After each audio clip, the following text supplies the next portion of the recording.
Alors on a fait notre évier, super. Donc en termes de modélisation, bah ça y est, on est tranquille. On va pouvoir importer des objets, mettre des textures au sol, et puis commencer à configurer V-Ray gentiment, faire des petits tests, de façon à avoir ce rendu. Alors justement, avant de faire ces tests, j'aimerais que ma pièce ressemble un peu plus à ce qui est sur la photo. Donc ce qui serait sympa, c'est d'importer ce revêtement de sol. Ce revêtement de sol, qui n'est pas tout à fait le même, euh, mais qui ressemble beaucoup, hein, c'est du carreau de ciment. On va importer l'image. Pour importer l'image, on va dans Fichier, Importer. Et puis on va sur le dossier que je vous ai donné, dans la partie Image source. Et puis on a Image pour SketchUp. Image pour texture, voilà ici. Donc on va afficher hop, toutes les images prises en charge. Voilà, on va mettre les miniatures, les grandes icônes pour que vous puissiez voir. Et on a une image ici qui se présente de la façon suivante, qui s'appelle carreau de ciment mosaïque. On va la mettre un petit peu plus grande, très grande icône pour que vous puissiez voir. Voilà. Vous voyez que ça ressemble un petit peu à ce qu'il y a au sol, c'est pas tout à fait les mêmes motifs. Mais en fait, je les ai retravaillés parce que l'image qu'on avait là était un peu... J'avais utilisé pour la démo, était un peu floue, un peu trouble. Donc je me suis permis de retrouver quelque chose d'un peu plus propre que j'ai retouché dans Photoshop. Et puis j'ai aussi fait un masque bump de façon à mettre un peu de relief au niveau des joints. Mais ça on le verra après. Voilà, donc carreau de ciment mosaïque. Donc on va cocher ici image, importer comme image. Et on va faire importation. Voilà. Donc du coup, l'image arrive immédiatement dans SketchUp. Donc on va la mettre au sol à ce niveau-là. Voilà. Peu importe l'échelle pour l'instant. On a importé notre photo.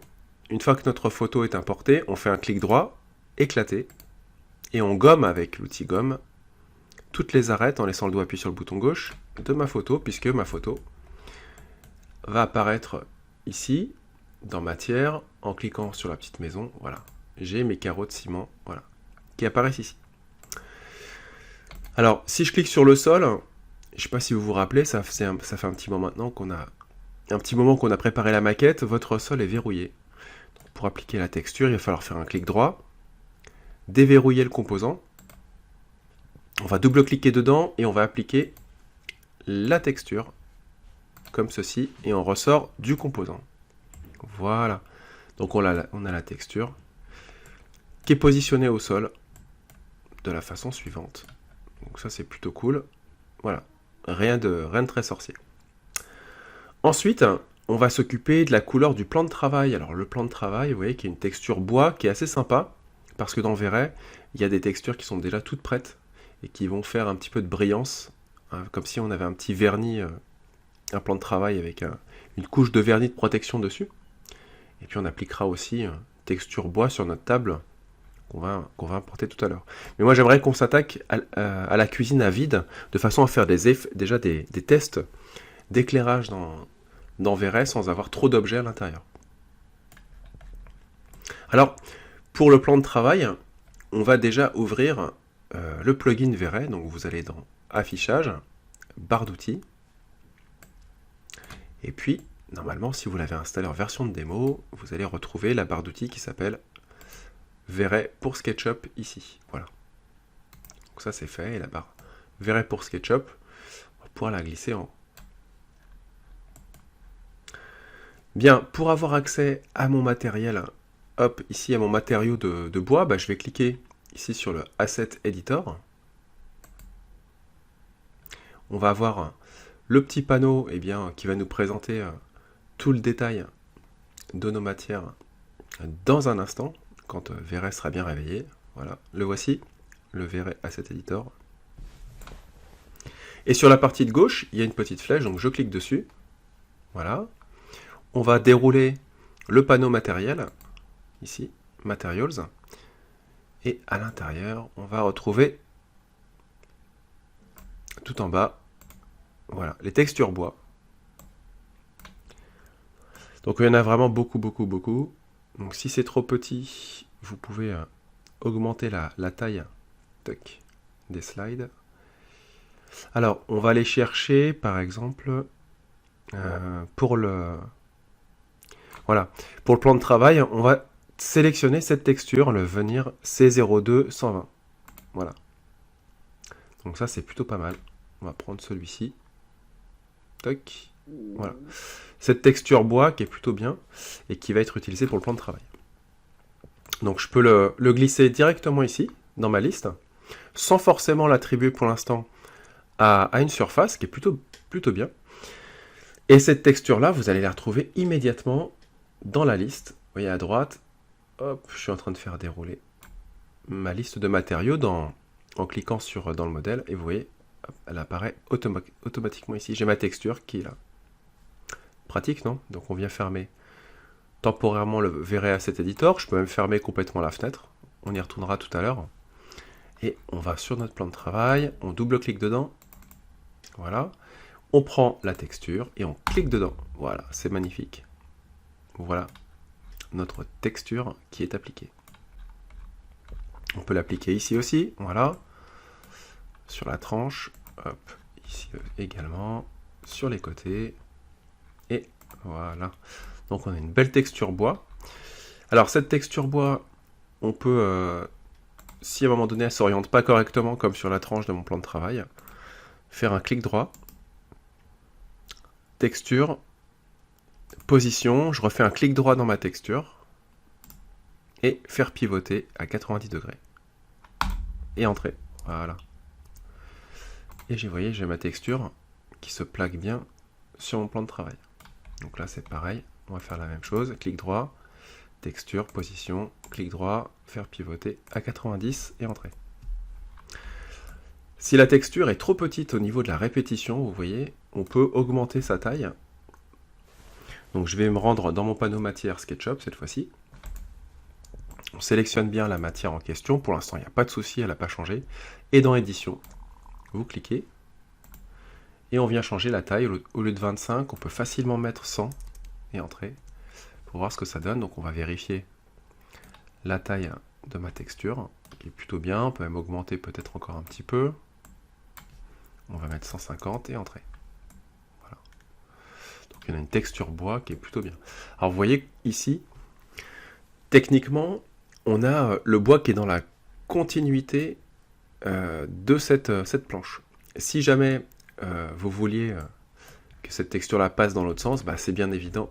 Il est bien évident qu'il faudrait couper cette partie de plan de travail, voilà, pour séparer mes deux faces en deux. Et là, clic droit, texture, position, clic droit, faire pivoter à 90 et entrer. Voilà.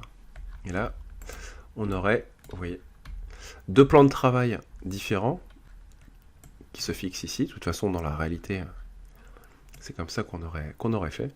Et là, vous voyez, vous avez l'orientation du bois de façon peut-être plus réaliste. Si on est des pros de la cuisine, chose qui n'est pas forcément mon cas, j'ai déjà posé des cuisines sur mesure à la maison, et je pense qu'on a cette petite jonction. Voilà, bref, refermons le dossier plan de travail. Donc vous voyez, c'est plutôt pratique, très simple. Pour l'évier, on va aussi rajouter une texture. Alors le mitigeur, lui, il est déjà texturé. En plus de ça, on a de la chance, il est texturé avec une matière verret, puisque je l'avais déjà préparé à l'avance. Donc si vous allez dans sélectionner ici, vous prenez la pipette et que vous cliquez sur la texture ici, voilà, vous avez la texture aluminium brushed avec une échelle de base de 5 cm. Donc ça va faire un effet plutôt sympa. Donc vous l'avez dans votre liste, voilà, elle est ici. Oups, à côté de... Moi en tout cas c'est à côté de mon carrelage, carreau de ciment. Et cette texture-là, on va pouvoir l'appliquer sur toutes nos poignées de porte. Donc ça, c'est plutôt pratique. On va gagner du temps, on va double-cliquer sur une des poignées. Ici, pour l'instant, je suis toujours dans mon composant meuble de cuisine, donc je double-clique dedans.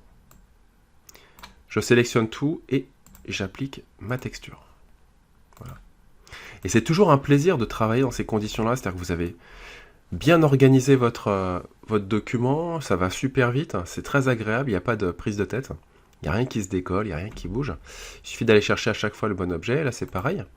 On vient double-cliquer sur la poignée, on sélectionne tout. Et ça fonctionne. Donc, il y a un beau travail préparatoire. La poignée du four, c'est pareil. Allez, on va utiliser la même technique. On rentre à l'intérieur. Là, on vient sélectionner toute cette partie. Voilà, là, il faut bien viser par contre pour être en face. Et on vient mettre la texture. Pareil pour nos boutons. On peut venir plaquer cette texture également. Pour l'instant, il y a cet aspect, mais une fois qu'on fera notre rendu, on aura vraiment un rendu métal. Et puis, notre évier. Alors, on vient double-cliquer dedans. Et notre évier, on va juste appliquer une couleur gris foncé. Donc, on va dans couleur. Voilà, et on prend un gris quand même assez foncé, du M08 par exemple. Voilà. Ou du M07 plutôt. Ouais, prenons du M07. Donc c'est ce gris-là. Qui sera pas trop sombre non plus. Enfin, qui fera quand même très sombre au niveau du rendu, mais bon, ça on n'a pas le choix. Ah, et j'ai oublié évidemment nos tablettes. Donc on va reprendre le même bois qu'ici. On prend la pipette, on clique sur le bois qu'on a utilisé pour le plan de travail, et on double-clique dans la tablette, ici. Et on vient peindre, donc on va tout sélectionner. On met la texture, et en zoomant, on fait attention à ce que le bois soit dans le bon prolongement, donc là c'est nickel. Vous voyez qu'il y a une belle texture bois là, avec le nœud du bois, donc on est vraiment pas mal. Voilà. Et puis voilà, donc là, on va s'arrêter là pour pouvoir faire des tests d'éclairage avec V-Ray, puisqu'on a notre cuisine qui est bien texturée. Donc je vais enregistrer de mon côté une autre version, la V6. Je vous conseille vraiment de faire ça à chaque fois. Donc la V5, c'était l'étape où tout était modélisé mais sans texture. Donc si je veux revenir en arrière, faire des tests de couleurs, vous voyez que j'ai eu la possibilité de le faire. Donc voilà. Partie suivante, on va préparer ce qu'on appelle un dome light dans V-Ray. Donc on va mettre une image d'arrière-plan et on fera des tests.